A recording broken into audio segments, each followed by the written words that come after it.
संध्या भाऊ सर्व पटतंय मला. मला सांग, हा? तिचं तुझ्यावर प्रेम आहे हे अजून कुठं माहिती? कदाचित लहानदा चुकलेला असं. आणि मला एक गोष्ट सांग संध्या, हा? काय तुझं काय का ती मुंबई शहरातली पोरगी ती तुझ्या बरोबर गावाकडे जाऊ शकेल? आणि तुला वाटतं तू तिला सुखी ठेवू शकशील? बोल ना. हा?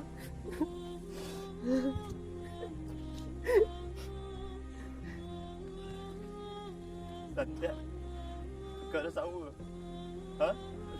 मला पण तुझ्यासाठी रडायला भावा. आपल्या आईसाठी एक वाईट स्वप्न समजून विसरून जाते ना. विसरून जा रे. आणि सत्या, हा?